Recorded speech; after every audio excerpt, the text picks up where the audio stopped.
बहुजन समाज के नेता पर जानलेवा हमला होता है।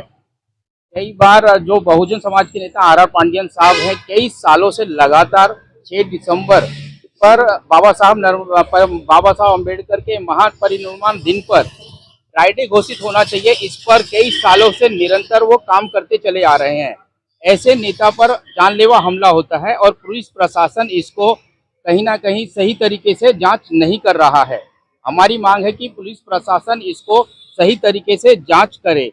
एकमेव ऐसे नेता हैं वो जो हमेशा ही 6 दिसंबर के दिन या बहुजन समाज के लोगों के लिए हित में उनके लिए कार्य करने के लिए निरंतर आगे आते रहते हैं।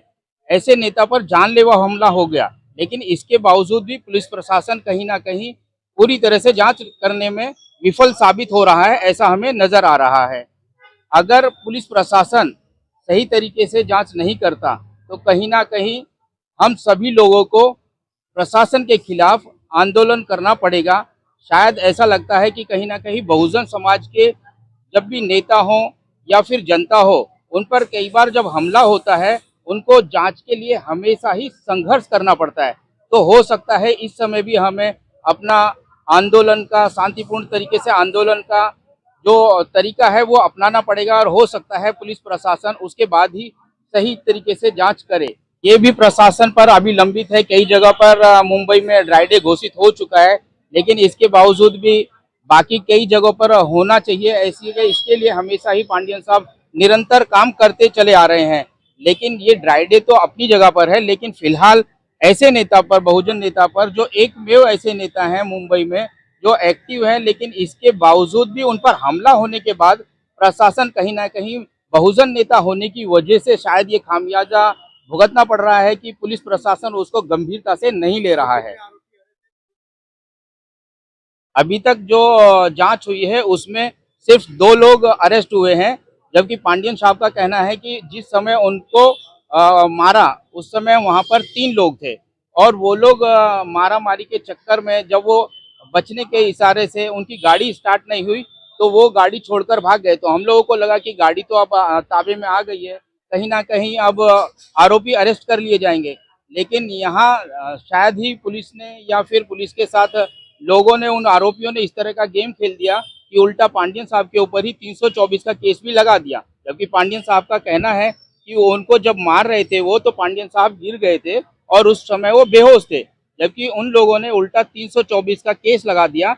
ये पुलिस को जांच करना चाहिए। जब आरोपी जो फिरियादी है वो जमीन पर पड़ा हुआ है, वो कैसे सामने वाले को मार सकता है? यही मैं बता रहा हूँ, कहीं ना कहीं केस को क्रॉस केस बना दिया गया है ताकि जो बहुजन नेता है उसकी सही तरीके से ऐसे नेता की जांच ना हो और कहीं ना कहीं पुलिस प्रशासन या फिर पुलिस प्रशासन को गुमराह किया जा रहा है और उसमें पूरी तरह से पुलिस जांच नहीं कर रही है।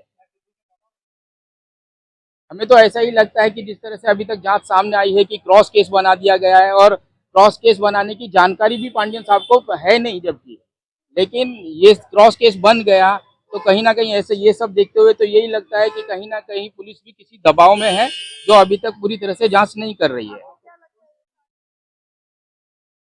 देखो, एक बहुजन नेता हो या जनता हो, कई बार हमेशा ही जो बाहुबली है उनका निशाना बनते चले आए हैं। तो हो सकता है ये कहीं ना कहीं कुछ लोगों ने इनको भेजा हो, जिसकी जांच पूरी तरह से होनी चाहिए। अभी तक जो भी आरोपी हैं वो पकड़े गए, लेकिन उनका जो मारने का मोटिव था वो कुछ भी क्लियर नहीं हुआ है और पुलिस प्रशासन ने भी ना ही पांडियन साहब को वहां मौके पर ले जाकर आरोपियों को दिखाकर ये पूछा परेड नहीं कराई है कि यही आरोपी थे या फिर कोई और थे। अभी तक वो भी क्लियर नहीं हो पाया है। वसंत पार्क पुलिस स्टेशन की हद्दी की ये घटना है। अभी तक हम लोग मिले नहीं हैं, लेकिन आने वाले समय में हम लोग एसीपी डीसीपी से जरूर मिलेंगे और मुख्यमंत्री से भी मांग करेंगे कि ये पांडियन साहब पर पहली बार हमला नहीं हुआ है, इससे पहले भी एक बार हमला हो चुका, उनकी गाड़ी पर हमला हुआ था, गाड़ी के कांच टूट गए थे, उस समय भी पांडियन साहब बाल बाल बचे और इस बार तो उन लोगों ने जान लेने की पूरी कोशिश की। तो कहीं ना कहीं आगे की भूमिका यही रहेगी कि अगर पुलिस प्रशासन सही तरीके से जांच करता है तो ठीक है, वरना तो जैसे मैंने आपको बताया कि बहुजन समाज को हमेशा ही अपने न्याय के लिए संघर्ष करना पड़ता है। तो हो सकता है कि हमें भी पुलिस प्रशासन के खिलाफ संघर्ष करना पड़ेगा इस न्याय को लेने के लिए।